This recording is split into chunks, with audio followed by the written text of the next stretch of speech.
Buenas tardes, ¿me escuchan? Buenas tardes, doctor. Sí, se le escucha.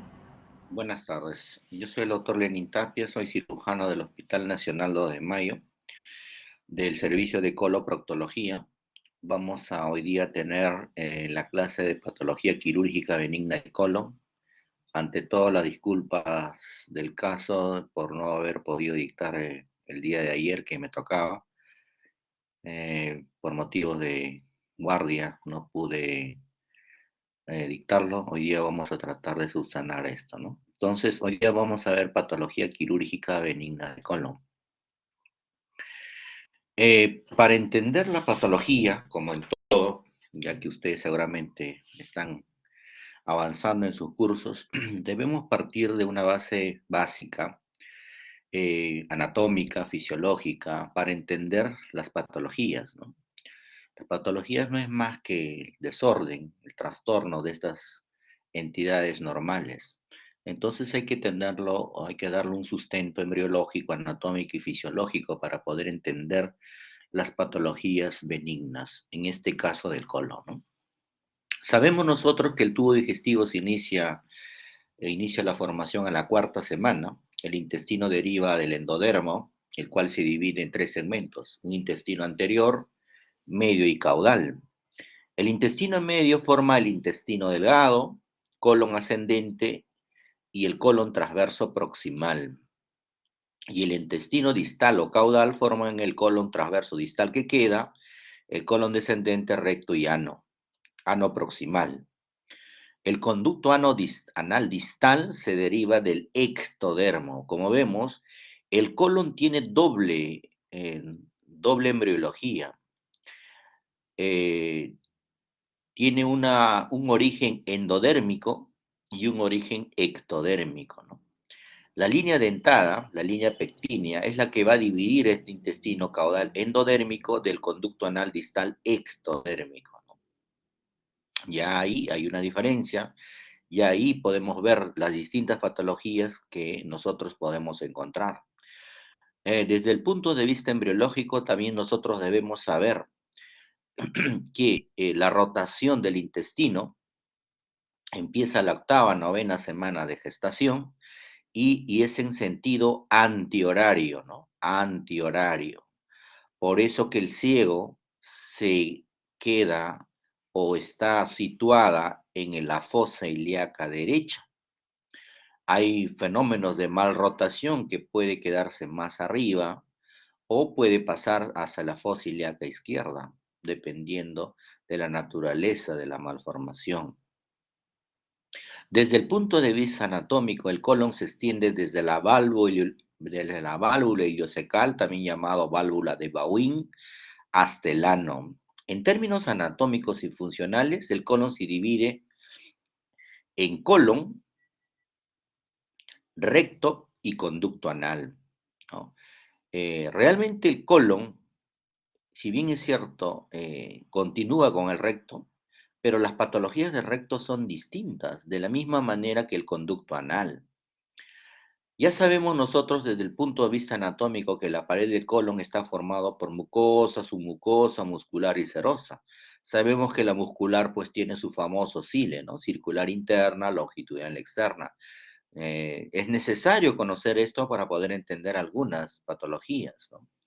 En el colon, el músculo longitudinal externo se encuentra separado en tres tenias, ¿no?, que convergen proximalmente en el apéndice y distalmente en el recto.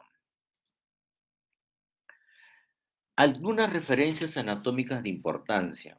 El colon mide en promedio entre 90 a 150 centímetros, en promedio un metro, ¿no? ¿De qué va a depender esto? De la naturaleza de la alimentación del paciente, ¿no?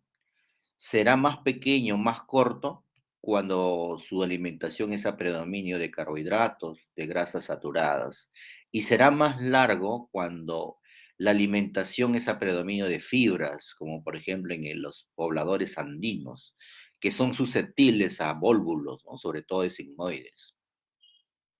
La unión recto-sigmoidea, esto es un reparo anatómico importante para nosotros, se encuentra en el promontorio. Algunos dicen a nivel de S3, pero realmente esta unión recto-simoidea sigue siendo merced de mucha divergencia, ¿no? Pero lo correcto es que coalescen las tres tenias del colon. Entonces, en otras palabras, el recto no tiene tenias, el sigmoides tiene tenias. El lugar donde las tenias desaparecen es la unión recto-simoidea, que puede estar en el promontorio o puede estar en el S3, la vértebra sacra 3, ¿no? El ciego tiene un diámetro mayor que el resto, en promedio mide 8 centímetros de diámetro.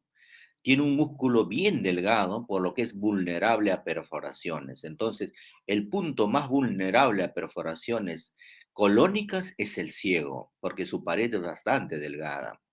El colon ascendente está fijo y es retroperitoneal. El colon transverso es bastante móvil, pero está fijo por el ligamento gastrocólico, mesocolon y el epiplon mayor. Por eso que cuando se hace colonoscopía, el colon transverso tiene un aspecto triangular. Cuando cambia este aspecto a triangular, nos hace indicar de que estamos llegando al colon transverso. El colon transverso. El colon descendente también es retroperitoneal de la misma manera que el colon ascendente. Bueno, el colon sigmoides es la más estrecha y muy móvil. Esta estrechez del sigmoides la hace susceptible a enfermedades diverticulares, ya que en esta parte ya las heces son más sólidas y están sometidas a mucha presión, ¿correcto? Acá tenemos el ciego, 7,5 a 8 centímetros de diámetro, de paredes delgadas, susceptibles a perforación. Tenemos acá el apéndice secal, la, el inicio de la confluencia de las tenias marca el inicio del apéndice secal y el término de las tenias indica el inicio del recto. El colon ascendente es retrocecal, el colon transverso es bastante móvil y forma triangular porque está sujeto por tres mesos. El colon descendente también es retrocecal, el colon sigmoides es bastante móvil y tiene un meso llamado el mesosigmoides que muchas veces le hace vulnerable a volvularse, o sea, a doblarse, ¿no? Estas tenias es la confluencia, la coalescencia del músculo longitudinal externo y las austras vendrían a formarse por la coalescencia del circular interno. Austras, tenias y apéndices epiploicos, que son reparos anatómicos importantes. Vean que en el colon ascendente los apéndices epiploicos son pocos, pero vean en el colon sigmoides los apéndices epiploicos son mucho más. Estos apéndices epiploicos están muy vascularizados. Tener cuidado en la resección de estos apéndices epiploicos, si no lo hacemos con cuidado, pueden sangrar mucho. Por el hecho de que están bastante vascularizados, van a penetrar la pared del intestino, del colon, en este caso del sigmoide en particular. Es un lugar de, en estos lugares de penetración de los vasos sanguíneos de los apéndices epiploicos, son lugares donde va a ser susceptibles a enfermedades diverticulares, ¿no? Enfermedades diverticulares. Con respecto a la irrigación del colon, la arteria mesentérica superior se ramifica en la arteria ileocólica, muchas veces no existe en un 20%, en cólica derecha y cólica media. La arteria mesentérica inferior se ramifica en arteria cólica izquierda, en 6 a 8 ramas sigmoideas, y la arteria rectal superior, algunos lo llaman hemorroidal superior. Las ramas de cada arteria se anastomosan con las adyacentes y se comunican por la arteria marginal de Drummond, que es completa solamente en un 15 a 20%, en el resto no es completa, ¿no? Acá tenemos la irrigación del colon, que está a cargo de dos sistemas arteriales. la arteria mesentérica superior y la arteria mesentérica inferior. La arteria mesentérica superior nos va a dar la arteria ileocólica, ¿no? La arteria ileocólica, la arteria cólica derecha y la arteria cólica media. Entonces, esta arteria ileocólica nos va a dar una rama ileal, una rama secal anterior, posterior y la arteria apendicular. Cólica derecha, cólica media. La arteria mesentérica inferior nos va a dar la cólica izquierda, 6 a 8 ramas sigmoideas y la arteria hemorroidal superior o rectal superior. Estas arterias están comunicadas unas con otras formando un arco arterial llamado el arco de Drummond, ¿no? El arco de Drummond. Como vemos, el arco de Drummond, el arco marginal, comunican estas arterias que hemos mencionado, pero hay una variante, lo que llamamos el arco de Riolano.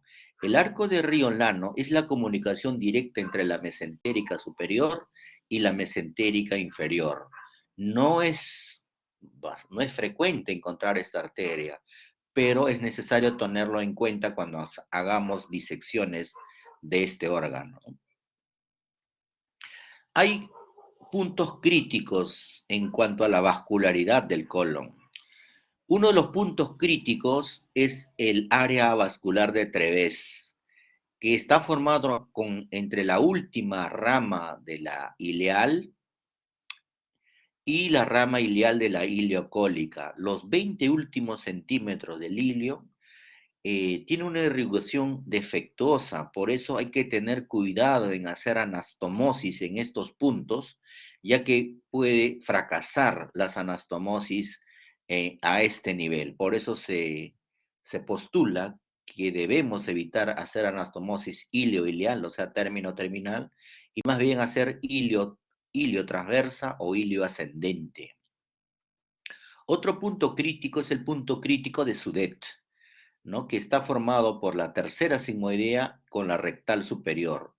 Este punto también es muchas veces problemas de fracaso de anastomosis colorectal.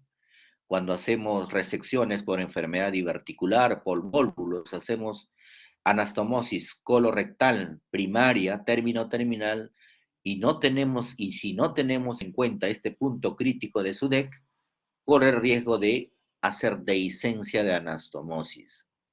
Y el otro punto crítico es el punto crítico de Griffiths. El punto crítico de Griffiths es una de las ramas, o la rama más izquierda de la cólica media, con la rama superior de la cólica izquierda. Ambos vienen de dos territorios distintos, ¿no? La cólica media viene de la mesentérica superior y la cólica izquierda viene de la mesentérica inferior. A nivel del ángulo esplénico del colon hay un punto de déficit vascular que muchas veces no es aconsejable hacer anastomosis a este nivel, ¿no? En cuanto a la inervación del colon, los nervios simpáticos y parasimpáticos son los que van a tener preponderancia en este colon. Pero a diferencia del que nosotros conocemos, ¿se acuerdan de los sistemas simpáticos en el corazón acelera, ¿no? Y parasimpático más bien inhibe. Acá es totalmente lo contrario, ¿no? El sistema simpático es un inhibidor de los movimientos colónicos y el sistema parasimpático más bien es un estimulante de los movimientos peristálticos colónicos. Los nervios simpáticos provienen de T6 a T12, L1 a L3. En cambio, la inervación parasimpática obviamente corre a cargo del décimo par craneal, el vago, y a nivel de los segmentos S2, S4. ¿No? Sabemos que la parte parasimpática es a nivel cráneo sacro, ¿no? Entonces, esto es con respecto a la inervación del colon.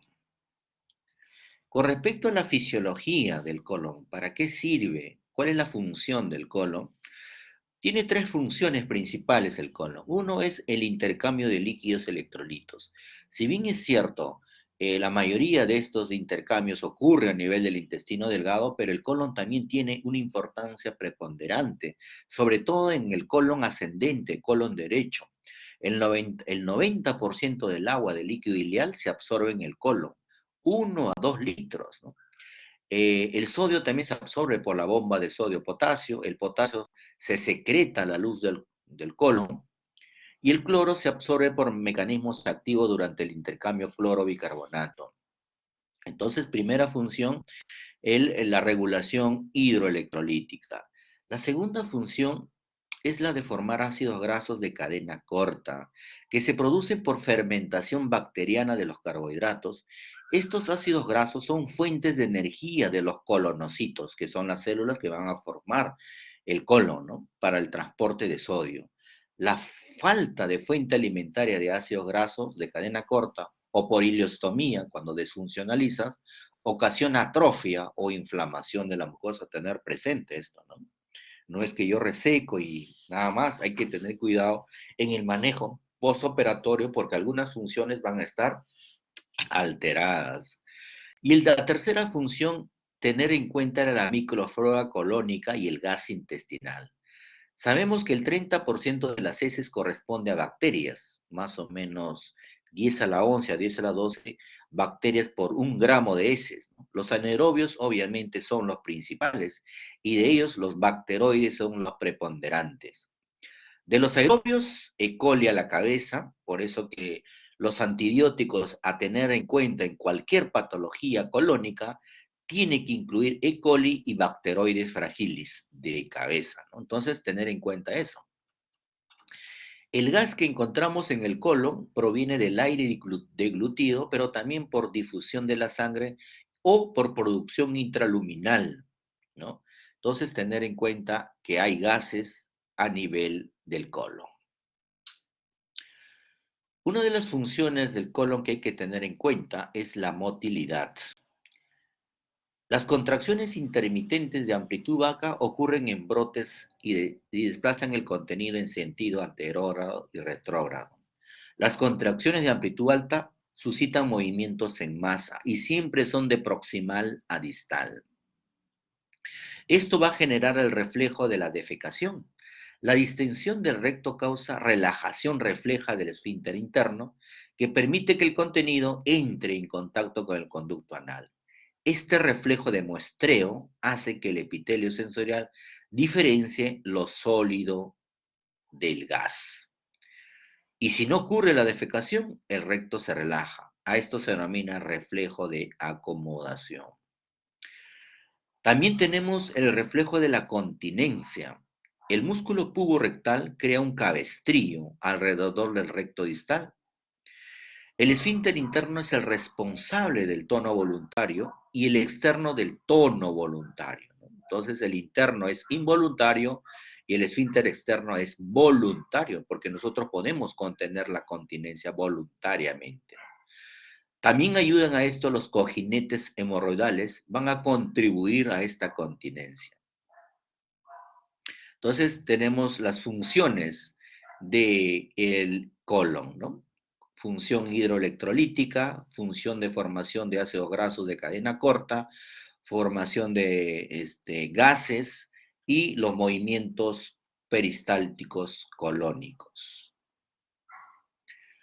Con respecto a la valoración clínica en un paciente colónico, obviamente, como todas patologías del cuerpo, no hay más que la anamnesis, un valor importantísimo, es hacer una buena anamnesis para sospechar alguna patología, sea benigna o maligna. Antecedentes médicos quirúrgicos, importante, los antecedentes obstétricos, sobre todo en patologías anorrectales, antecedentes familiares de enfermedad colorectal, muchas enfermedades, sobre todo de origen neoplásico, tienen carácter hereditario, uso de fármacos que puede causar constipación o estreñimiento y el valor invaluable del examen físico, el examen del abdomen, el examen perianal y el famoso tacto rectal que nos ayuda muchísimo a la valoración de estos pacientes, ¿no? Actualmente la coloproctología nos ayudamos mucho de la endoscopía, ¿no? Para eso nos valemos de la anoscopía, que mide más o menos 8 centímetros, para poder visualizar patologías a este nivel. La proctoscopía, sobre todo el rígido, que mide entre 25 centímetros, eh, que nos ayuda a diferenciar enfermedades hasta el sigmoides, ¿no? Y la colonoscopía total, pues, ¿no? La sigmoidoscopía y colonoscopía flexible, que puede medir entre 1 a 1,6 metros para ver todo el tránsito colónico. Se utiliza poco en colon, más en intestino delgado, la cápsula endoscópica, ¿no? Este es el anoscopio, que nos permite ver sobre todo patologías hemorroidales, fístulas simples complejas. Este es el rectoscopio o proctoscopio rígido, que solemos ver sobre todo el recto para ver úlceras solitarias, para ver cánceres, tumores, y sacar una biopsia. Y el colonoscopio, ¿no? El colonoscopio, que mide 1 metro a 1,60 m, la posición del paciente de cúbito lateral izquierdo y flexionado las rodillas. Una técnica invaluable hasta ahora son las imágenes. Las radiografías simples y estudio de contraste ya han sido relegados por la tomografía computarizada. Actualmente se utiliza bastante también la colonografía por tomografía, que lo llamamos la colonoscopía virtual. La resonancia magnética valora metástasis óseas y fístulas complejas, sobre todo en cánceres de recto, ¿no? Toda patología de recto y perianales, sobre todo complejas, indicación precisa de resonancia magnética. La tomografía es por emisión de positrones, obtiene imágenes de tejido con glucólisis anaerobia alta, sobre todo en metástasis por cáncer. La angiografía, sobre todo en lugares que hay sangrado, nos ayuda bastante tener una idea dónde es el punto de sangrado, que muchas veces cuando nosotros operamos no logramos detectar este lugar, ¿no? La ecografía endorrectal últimamente está siendo utilizado ampliamente para ver la profundidad de la invasión de los cánceres, sobre todo eh, cánceres rectales distales, ¿no? Acá tenemos una imagen tomográfica de un estrechamiento del colon descendente con aumento de captación de la sustancia de contraste típicos de un cáncer de colon descendente o colon izquierdo. Imagen por resonancia magnética. Imágenes, este es el recto, vejiga, pubis, imágenes con diferentes sustancias de contraste, captadoras en el espesor del recto, del mesorrecto, con invasión este es el sacro, al presacro. Imágenes cancerosas. Esto es ecografía endoanal, que se utiliza ampliamente. Esta es una ecografía normal, donde vemos la mucosa, vemos la submucosa, la muscular, o sea, el músculo, y la grasa perirectal. Pero vean cómo se ve en un cáncer. Eh, en un cáncer se logra distorsionar algunos elementos de, como acá, se logra distorsionar elementos de la anatomía. Ya no vemos bien preciso lo que es mucosa, submucosa, muscular y serosa a este nivel.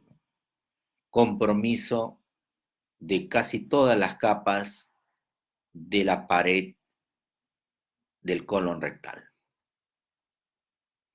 Algunas pruebas fisiológicas importantes, sobre todo en patologías del piso pélvico, son la manometría, el catéter que mide la presión del recto, neurofisiología, valora los nervios pudendos y el músculo puborectal, y estudios de evacuación rectal que incluyen la prueba de expulsión del globo y la videodefecografía. Esta es la prueba de función rectal para ver continencia fecal. Algunos análisis de laboratorio también nos ayuda a presumir un diagnóstico colorectal, ¿no? La típica prueba de sangre oculta en heces, el Tevenon, todavía tiene utilidad en la actualidad. El parasitológico seriado, el coprocultivo, hacen un diagnóstico diferencial. Y pruebas séricas como el hemograma, grupo factor, AGA y electrolitos, perfiles de coagulación y hepático, sirven como unas pruebas de rutina que permiten complementar los estudios a nuestro paciente.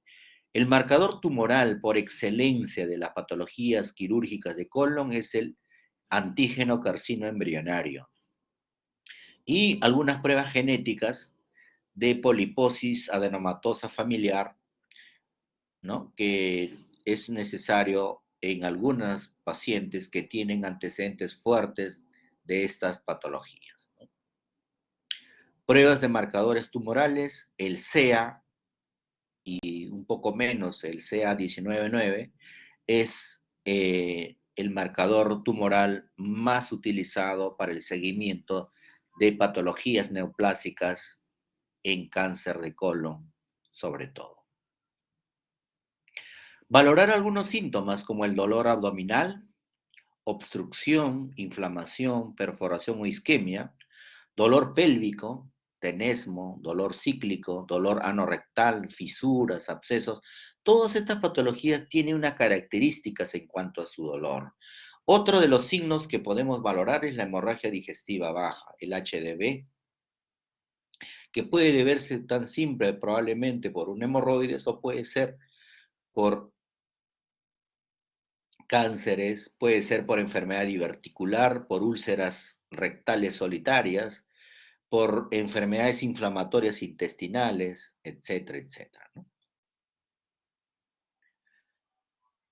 Entonces vamos a empezar el estudio de las patologías benignas del colon y recto. Una de las patologías frecuentes, felizmente no tanto en el Perú, son las enfermedades intestinales inflamatorias, llámese colitis ulcerosa o enfermedad de Crohn. Felizmente, para nosotros, no es tan frecuente esto encontrarlo en nuestro medio, más es en origen europeo, ¿no? La colitis ulcerosa, como la enfermedad de Crohn y la colitis indeterminada, entran dentro del diagnóstico diferencial de enfermedades intestinales inflamatorias. La colitis ulcerosa se presenta en la tercera década de la vida. La enfermedad de Crohn se presenta en forma bimodal, entre los 15-30 años o entre los 50-60 años. Va a depender en qué grupo etario puede localizarse. Hay un 15% de enfermedad inflamatoria intestinal que no cumplen los criterios de colitis ulcerosa o de enfermedad de Crohn. A eso se les suele denominar ahora como colitis indeterminada.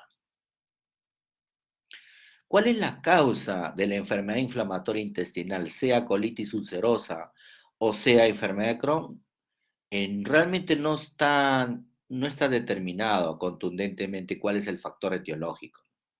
Puede haber un factor ambiental que es que más se le da peso, como la dieta o una infección por un virus, el alcohol o el uso de anticonceptivos orales, el tabaquismo, siempre el cigarro está metido en casi todas las patologías crónicas del cuerpo humano, y hay un 10 a 30% que tiene antecedentes familiares. Pero lo que sí está demostrado que en estas dos patologías hay anticuerpos que destruyen nuestra pared colónica. Hay un mecanismo autoinmunitario. Entonces, ¿qué encontramos en la colitis ulcerativa, en la enfermedad de Crohn? Está alterado el sistema inmunitario, la barrera mucosa está alterada y se han encontrado microorganismos infecciosos. ¿Qué microorganismos infecciosos hemos encontrado en estos pacientes? En la enfermedad de Crohn hemos encontrado Mycobacterium paratuberculosis y Listeria monocytogenesis. y algún virus, como el virus del paramyxovirus y del sarampión. Como ustedes pueden haber constatado, ustedes con su experiencia hospitalaria que habrán hecho seguramente, eh, realmente no es frecuente, felizmente, en nuestro medio estos agentes, ¿no? ¿Qué encontramos en estos casos? En la colitis ulcerosa o colitis ulcerativa hay infiltración de células inflamatorias en la mucosa y submucosa, ¿correcto? Entonces, en la colitis ulcerosa está afectado la mucosa y la submucosa. No afecta al intestino delgado. En cambio, en la enfermedad de Crohn es una inflamación que afecta todas las capas del colon, mucosa, submucosa, muscular y serosa, y puede afectar desde la boca hasta el ano. Entonces ya hay una diferencia.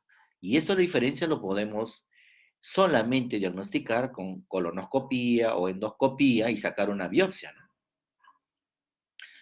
Eh, y en la colitis inespecífica tiene algo de colitis ulcerosa y algo de Crohn, ¿no? Se utilizan marcadores serológicos que no son específicos, ¿no? Y que están en discusión todavía. El diagnóstico es colonoscópico, ¿no? ¿No? Colonoscópico. Esta es una colitis ulcerosa de larga evolución que está formando pseudopólipos de pequeño tamaño de aspecto residual en relación a procesos inflamatorios crónicos. Es una enfermedad crónica con exacerbaciones y remisiones. Esta es una enfermedad inflamatoria intestinal, vean, bien inflamado, rojo, sangrante de la mucosa colónica. El diagnóstico, biopsia. ¿Solamente la colitis ulcerativa y la enfermedad Crohn está limitada al colon o tiene manifestaciones en otros lugares? Porque es una enfermedad autoinmune, ¿no? Hay anticuerpos que destruyen la mucosa intestinal o la pared del colon. Efectivamente, hay manifestaciones extraintestinales que están acompañando a estas dos enfermedades principalmente. Uno de ellos es la infiltración grasa. La mitad de los pacientes con enfermedad de Crohn o colitis ulcerosa tienen infiltración grasa, o sea, esteatosis. De un 2 a 5% tienen cirrosis, pero vean, más de la mitad de los pacientes tienen colangitis esclerosante primaria. Esta colangitis esclerosante primaria es como un cáncer de las vías biliares, muchas veces sin tratamiento. Se acompaña muchas veces con artritis reumatoide, sacroileitis, espondilitis anquilosante, y en las piernas se ve el eritema nodoso. En los ojos puede presentarse uveitis, iritis, episcleritis y conjuntivitis, que pueden acompañar como un cortejo sintomático de estas enfermedades inflamatorias, ¿no? Infiltración grasa a nivel hepático, esteatosis. Tenemos acá de eritema, nuestras patologías de las vías biliares, ¿no? Bastante frecuente, lamentablemente incurable. Tenemos el eritema nudoso en la región pretibial que acompañan a estos pacientes con enfermedad inflamatoria intestinal. La uveitis como enfermedad inflamatoria intestinal. ¿Y cómo se trata a estos pacientes? Realmente el tratamiento es médico. A pesar de que estamos en un curso de cirugía, el tratamiento es médico al inicio, ¿no? Solamente nosotros los cirujanos tratamos las complicaciones, que son las perforaciones, en casos extremos, cuando hay colon tóxico o megacolon tóxico, ¿no? Se utiliza salicilatos, antibióticos, como es una enfermedad autoinmune, corticoides a la cabeza, y actualmente fármacos inmunosupresores y compuestos biológicos que están a la boga actualmente, ¿no? Estos pacientes en algún momento van a requerir nutrición parenteral, porque muchas veces su colon está inutilizado por el proceso inflamatorio y no tendría razón de ser no tendría razón de dar alimentación a estos pacientes, ¿no? Entonces, tratamiento médico, sulfasalacina, metronidazol, acetoaspirina. Eh, Veamos algunas cuestiones específicas de estas enfermedades inflamatorias. En la colitis ulcerosa, por ejemplo, es una enfermedad dinámica con remisiones y exacerbaciones, ¿no? Como la mayoría de las enfermedades autoinmunes. La clínica varía eh, y de una fase inactiva muchas veces un tiempo está sano o puede variar hasta una colitis fulminante. El diagnóstico se establece por endoscopía, ¿no? Ustedes ya saben que la colitis ulcerosa solamente está afectado la mucosa y la submucosa y solamente afecta al colon, solamente al colon, ¿no? Por la inflamación crónica, el colon está cortada y carece de austras. ¿Cuándo operamos? Cuando hay una hemorragia masiva, cuando hay un megacolon tóxico o colitis fulminante. Pero podemos operarlo también en forma electiva por falta de respuesta al tratamiento. Tratamiento más de un año que fracasa, candidato a tratamiento quirúrgico, ¿no? A tratamiento quirúrgico. ¿Qué hacer? En una operación de emergencia, hacer una colectomía abdominal con ileostomía terminal. Nos sacamos todo el colon y sacamos el ilion para que defeque. Operación de emergencia, ¿no? Operación programada. Se recomienda la proctocolectomía restauradora con ileostomía terminal. Sacamos todo el colon, incluido el recto, y ileostomía terminal. Pero nadie quiere quedarse pues con un ileostoma permanente. Actualmente está en boga la proctocolectomía restauradora con una anastomosis anal en bolsa ileal para evitar la ileostomía permanente, ¿no? Con respecto a la enfermedad de Crohn, ya sabemos que puede afectar desde la boca hasta el ano y afecta las 4 capas del colon, ¿no? Mucosa, submucosa, muscular y serosa. Como es una enfermedad autoinmune, también tiene exacerbaciones y remisiones y puede afectar cualquier parte del tubo digestivo. El diagnóstico sigue siendo colonoscópico, endoscópico y afecta más al ilion terminal y al ciego.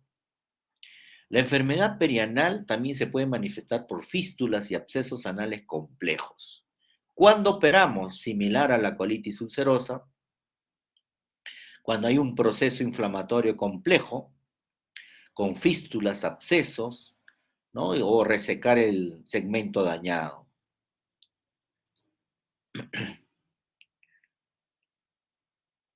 Hay una enfermedad de Crohn ileocólica y del intestino delgado que afectan el ilion terminal y el ciego en un 41%. Las indicaciones quirúrgicas son fístulas y abscesos principalmente, ¿no? Algunas veces por obstrucción, pero siempre el riesgo de recurrencia es alto, por eso el tratamiento debe primero ser médico, ¿no? Acá tenemos las opciones de tratamiento en estrechamiento del ilion y la forma como se puede reparar este tipo de estrechamiento en estos pacientes, tratando de conservar la mayor cantidad de tejido posible y viable, porque estos recurren, ¿no? Con respecto a la enfermedad de Crohn anal y perianal, más o menos aparecen en el 35% de los pacientes. Las lesiones más comunes son los apéndices cutáneos. También son frecuentes las fisuras, ¿no? Los abscesos perianales, las fístulas perianales, y siempre hay que drenarlo para controlar la infección. Siempre tratar de preservar el esfínter, y para eso se utiliza la técnica del cetón. Tener en cuenta cuando hay una fístula rectovaginal, pensar en enfermedad de Crohn, siempre con un diagnóstico diferencial. Esta es una fístula compleja con varios orificios, cicatrices que han cerrado probablemente alguno de ellos, y en este tipo de patologías hacerle una colonoscopía, sacar la biopsia para descartar enfermedad de Crohn. Con respecto a la colitis indeterminada, que tiene una parte de colitis ulcerosa, una parte de enfermedad de Crohn, las indicaciones quirúrgicas pues son las mismas que en la colitis ulcerosa, o sea, resistencia al tratamiento o riesgo de neoplasia maligna. El mejor procedimiento es la colectomía abdominal con ileostomía terminal. Estos pacientes terminan con ileostomía, ¿no? Muy bien, entonces ya hemos visto la enfermedad inflamatoria intestinal, colitis ulcerosa, enfermedad de Crohn. Como les digo, felizmente en nuestro medio no es tan frecuente, pero el que sí es frecuente en nuestro medio, sobre todo en la costa, sobre todo en Lima, por el tipo de alimentación que nosotros llevamos, occidentalizado, es la enfermedad diverticular. La enfermedad diverticular, el término clínico es los divertículos sintomáticos. ¿Qué es diverticulosis? Son divertículos sin dolor, sin inflamación. Y diverticulitis es la inflamación con infección relacionado a estos divertículos, ¿no?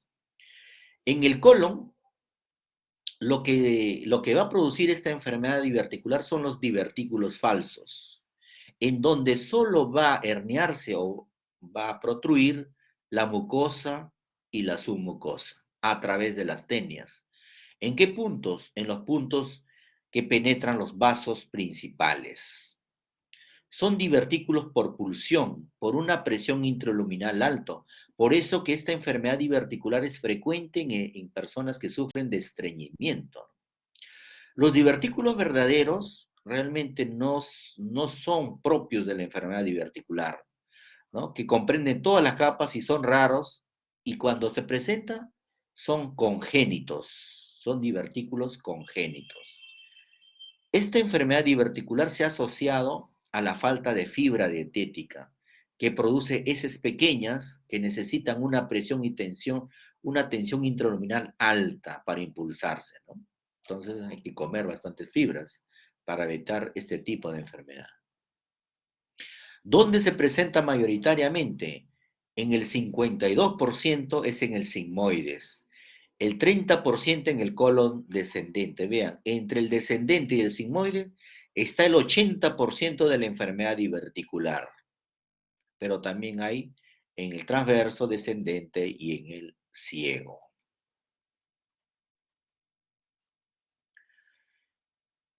La antigua forma de diagnosticarlo era mediante la colonografía con sustancia contrastada con enema de bario, donde vemos acá unas saculaciones que son las enfermedades diverticular. Ya no se utiliza más esto, ¿no? Esto ha sido reemplazado por imágenes, por procedimientos menos invasivos como la tomografía, ¿no?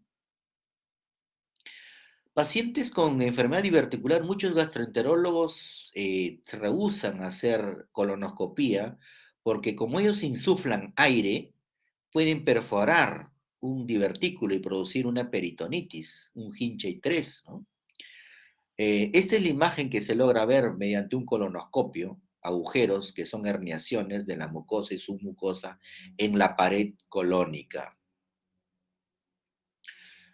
La complicación más importante de la enfermedad diverticular es la diverticulitis, que es una inflamación e infección relacionada con un divertículo y ocurre en un 10 a 25% de las diverticulosis. Entonces, de toda la enfermedad diverticular, solamente 10 a 25% hacen diverticulitis. La infección peridiverticular y pericólica resulta en perforación muchas veces en un divertículo, que puede ser macroscópica o microscópica. ¿Cómo se presenta? Con dolor en el abdomen izquierdo, con fiebre y leucocitosis. ¿Cuál es el método diagnóstico de elección? La tomografía computarizada, que es útil para definir la inflamación pericólica, el absceso y el plastrón, ¿no?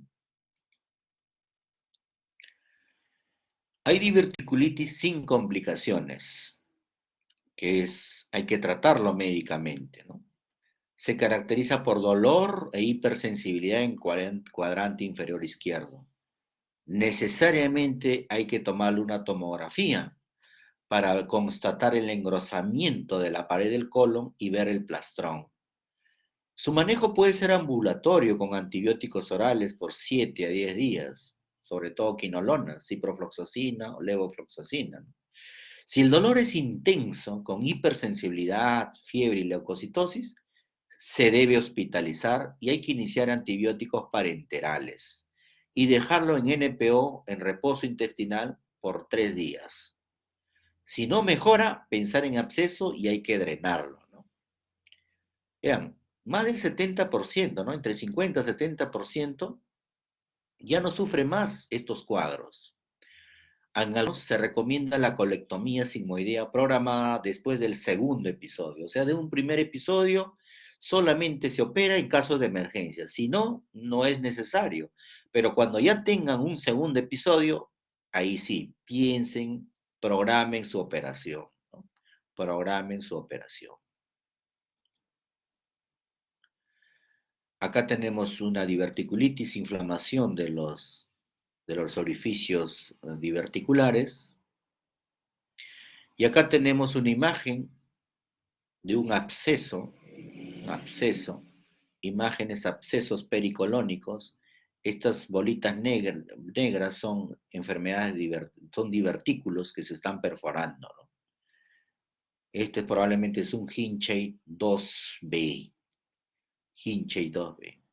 Ahora, estas diverticulitis se pueden complicar. Ya hemos visto que la diverticulitis no complicada, tratamiento ambulatorio, tratamiento hospitalario con antibióticos. En cambio, la diverticulitis complicada ya no es necesario una intervención. Estas diverticulitis complicadas incluyen abscesos, obstrucción, peritonitis difusa o fístula, ¿no? Y se utiliza la clasificación de Hinchey. El mejor tratamiento para los abscesos grandes es el drenaje percutáneo, guiado por tomografía y luego completado con antibióticos. Cuando no es posible drenar vía percutánea, hay que operarlo, la parotomía de emergencia. En personas con Hinchey 1 y 2 son elegibles para resección del sigmoides con anastomosis primaria, ¿no? Siempre y cuando después del segundo episodio. En el primer episodio no. Los abscesos grandes y con peritonitis hay que operarlo. Resección del sigmoides, colostomía terminal y bolsa de Harman, ¿no? Tener cuidado con los uréteres, ¿no? Estos procesos inflamatorios jalan al uréter y muchas veces cuando se opera lesionamos el uréter. Por eso hay que colocar uréteres, catéteres ureterales, para tenerlo presente en la disección de este órgano. Esta es la clasificación de Hinchey modificada que utilizamos actual, ¿no? Hinchey 1, hay un absceso pericólico solamente alrededor del colon. Esto es tratamiento médico, ¿no? Sea oral o parenteral. El Hinchey 2 se divide en un 2A cuando el absceso está distante, pero es susceptible a drenaje percutáneo, ¿no? Drenaje percutáneo.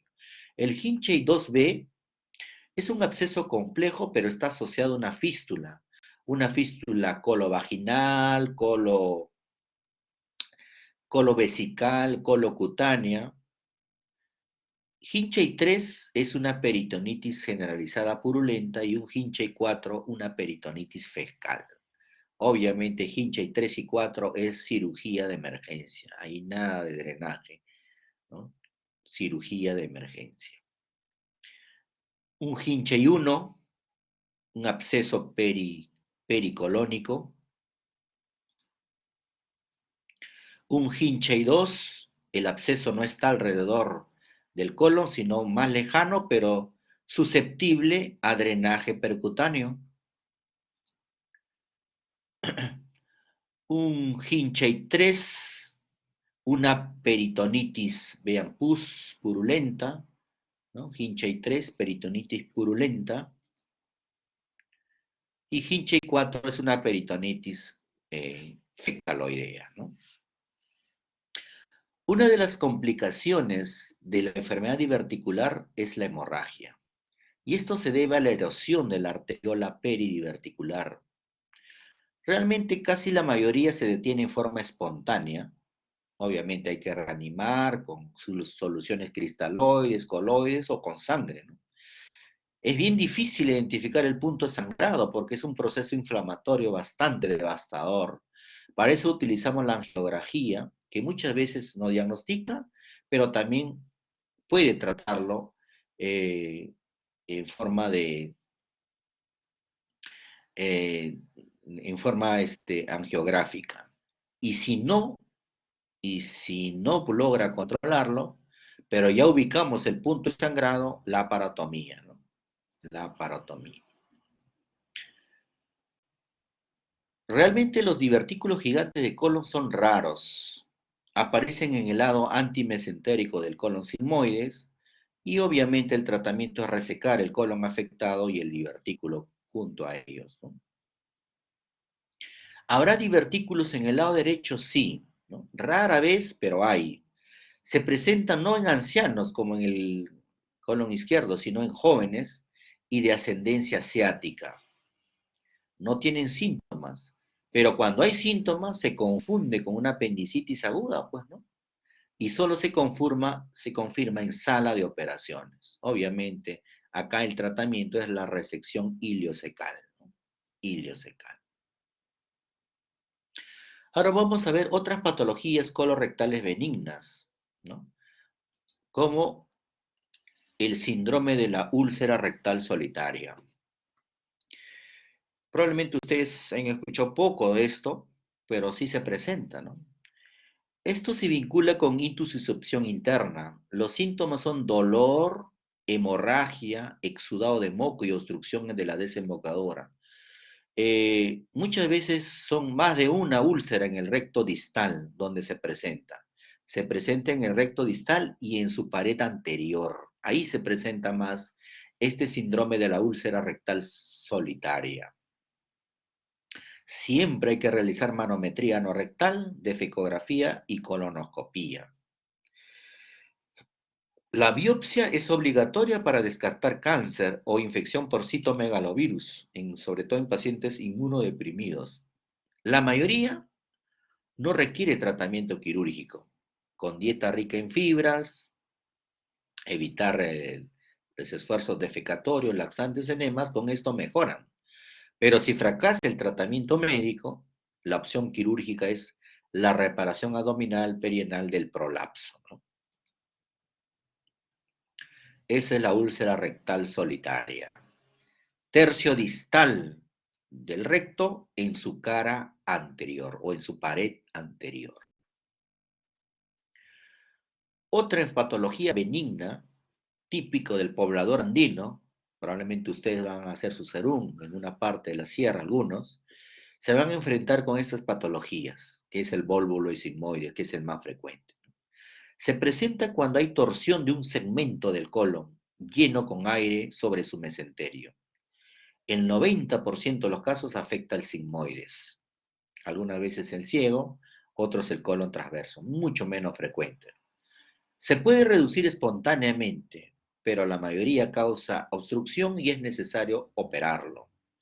El estreñimiento crónico origina un colon redundante y grande que predispone al vólvulo, sobre todo si el mesenterio es corto.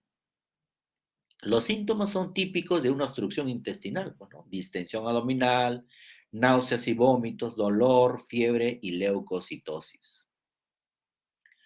El vólvulo sigmoides es el más frecuente, más del 90% de los vólvulos es a nivel del sigmoides. El diagnóstico no es tan difícil, una radiografía simple de abdomen nos permite ver el signo del grano de café típico de estas patologías, ¿no? El tratamiento inicial es, pues, obviamente, reanimarlo. Como toda obstrucción, hay secuestro de líquidos y el paciente debe estar bastante deshidratado. Hay que darle una buena hidratación y tratar de distorsionar este vólvulo vía endoscópica con proctoscopio rico. Pero si no contamos con esto, podemos insertar una sonda rectal número 26 o número 30 para tratar de desvolvularlo. Si se desvolvula, va a residuar la mitad, va a residuar. Por eso que es necesario operarlo, hacer su sigmoidectomía programada y hacer una anastomosis colorectal, ¿no? Pero cuando es una emergencia, hay necrosis del sigmoide, pues hay que hacer colostomía de Hartmann, colostomía terminal. Esto es el vólvulo de sigmoides. Esta es la imagen del grano de café, el grano de café. Acá está su meso, ahí se ha dado vuelta, 360 grados, 720 grados. El vólvulo de ciego también he tenido la oportunidad de operar eh, y resulta de la falta de fijación del colon derecho. Ya sabemos que la rotación se produce alrededor de los vasos sanguíneos, sobre todo los vasos sanguíneos ileocólicos, y el daño vascular ocurre rápidamente, ¿no? Del 10 al 30% del ciego se pliega sobre sí mismo y el diagnóstico lo hacemos vía radiografía de abdomen, que muestra un aire en forma de riñón en el cuadrante superior izquierdo. Nunca traten de desvolvularlo porque no se llega, ¿no?, al ciego. Se recomienda hemicolectomía derecha con anastomosis ileocólica primaria. La distorsión con secopexia, o sea, fijar el ciego a la pared, tiene muy alta recurrencia, no es recomendable realizarlo. Acá tenemos el vólvulo de ciego, vean, el vólvulo de ciego y acá está el meso en el cuadrante inferior derecho.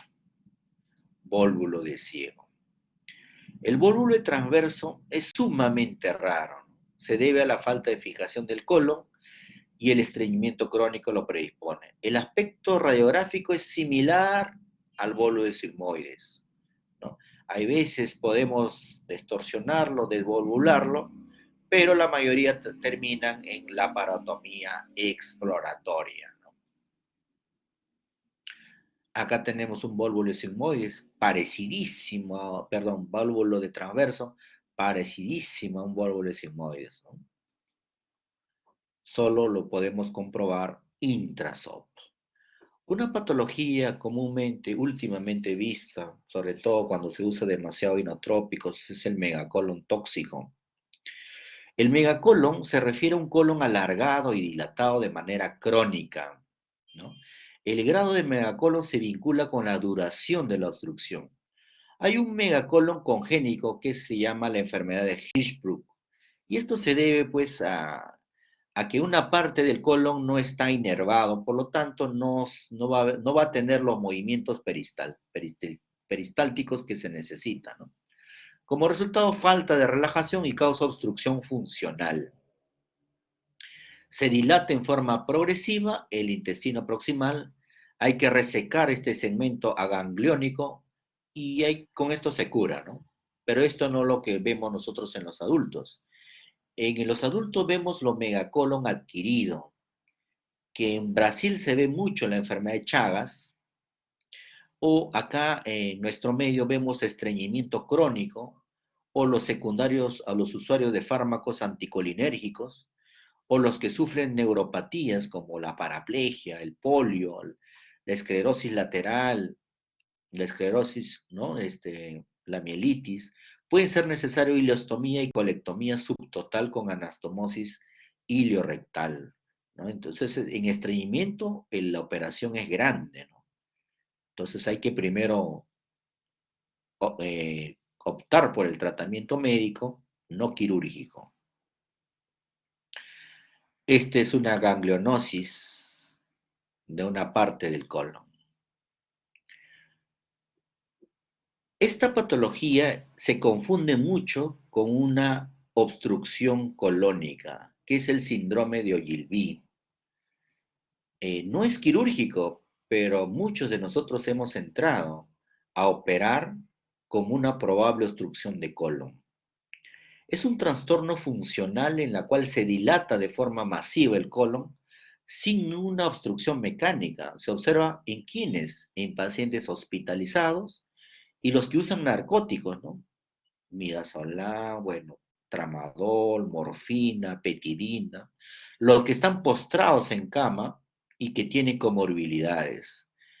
A esta enfermedad se le denomina un hilio adinámico grave. Hay una dilatación masiva del colon, sobre todo a predominio derecho, y el tratamiento es suprimir los narcóticos, los anticolinérgicos. Hay que dejarle en NPO y hidratarlo, eh, eh, una buena hidratación. Si no responde, hay que hacer una descompresión colonoscópica, vía colonoscopio, pues, ¿no? Y se puede utilizar neostigmina endovenoso, que es un inhibidor de la acetilcolinesterasa. Es inútil la sonda rectal porque el problema es más alto, ¿no? Vean, cualquier cirujano que ve esto, lo programa a sala de operaciones. Tenemos asas colónicas dilatadas, tenemos pared engrosada, ¿no? Pared engrosada. eh, Esto está obstruido, ¿no? Lo programamos a sala y no hay ningún punto de obstrucción, ningún punto de obstrucción. Es un síndrome de Ogilvy. Las colitis isquémicas también son frecuentes, sobre todo en diabéticos. Resulta de un flujo bajo, oclusión de vasos pequeños o ambos, y hay factores de riesgo en vasculopatías, lupus, ¿no? Diabetes mellitus se ve bastante, ¿eh? La colitis isquémica, vasculitis, hipotensión, cuando utilizan inotrópicos, noradrenalina, adrenalina, hacen colitis isquémicas, un abdomen agudo, y tabaquismo. ¿Dónde ocurre con mayor frecuencia estas colitis isquémicas? En la flexura esplénica, en el ángulo esplénico del colon, arriba donde está el punto de Griffith, ahí es donde mayormente las colitis isquémicas. ¿Cuál es la sintomatología? En casos leves hay diarrea, sobre todo sanguinolento. En casos graves hay dolor abdominal intenso, hipersensibilidad, fiebre y leucocitosis. Es quirúrgico, ¿no? Entonces hay que hacer una buena anamnesis y en la radiografía simple se ven la famosa huella del pulgar que resulta del edema de la mucosa y hemorragia submucosa. La tomografía muestra engrosamiento inespecífico de la pared del colon y acumulación de grasa. El tratamiento al inicio podría ser médico, con reposo intestinal y antibióticos de amplio espectro, pero esto no mejora porque ya es un problema vascular. Muchas veces hacen isquemias segmentarias y muchos se perforan, quirúrgico, ¿no? Vean esta colitis isquémica, sangrado, sangrado, doloroso, hipersensible, leucocitosis, ¿no? ¿Qué hacer ahí? Resecarlo, ¿no? No queda otra porque ya es una colitis no funcionante, un colon no funcionante. Y las famosas colitis infecciosas, sobre todo la colitis pseudomembranosa por Clostridium difficile, usuarios de clindamicina se ve sobre todo, ¿no? Y otras colitis infecciosas. La colitis pseudomembranosa es posible todavía verlo, algunos pacientes son susceptibles a este tipo de reacciones adversas. Se produce por un bacilo gram positivo anaerobio estricto. La colitis por Clostridium difficile es muy común y principal causa de diarrea hospitalaria adquirida. Puede llegar hasta una diarrea fulminante, ¿no? Resulta del crecimiento excesivo después de agotarse la flora comensal normal por el uso de antibióticos, vinculados en nuestro medio sobre todo a clindamicina. Y es más susceptible el paciente inmunodeprimido y que tiene comorbilidades. Y se debe pues a sus toxinas A y toxina B. El diagnóstico es endoscópico, hay que interrumpir la clindamicina. En casos leves responde a metronidazol, también a vancomicina, pero en casos graves muchas veces se perfora y es necesario hacer colectomía más ileostomía terminal. Mira lo que termina una reacción adversa a un antibiótico por otra causa, ¿no? La colitis pseudomembranosa, parece membranas que se descaman en el colon, que se ve en el colonoscopio, ¿no? Otras colitis infecciosas, bastante raras, la mayoría son tratamiento médico y solamente es quirúrgico cuando se perforan o hay hemorragias que no ceden o que no responden al tratamiento médico, ¿no? Muy bien, chicos. ¿Alguna pregunta?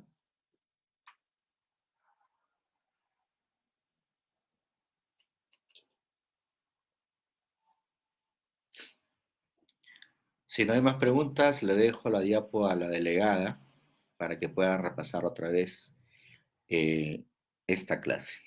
Ok, chicos, un gusto haberlo compartido, mi pequeña experiencia con el manejo de patologías quirúrgicas benignas. Espero que les sea de ayuda para sus cursos posteriores. Nos vemos, muchachos. Cuídense. Gracias, doctor. Doctor, disculpe, ¿le paso mi correo para que me pueda pasar las diapositivas? Por tu WhatsApp. Ah, Manda un está bien, mensaje doctor. por WhatsApp y te lo paso por ahí. Lo compartes con tus compañeros. Sí, doctor. Ok, listo. Un abrazo. Feliz fin de semana, chicos.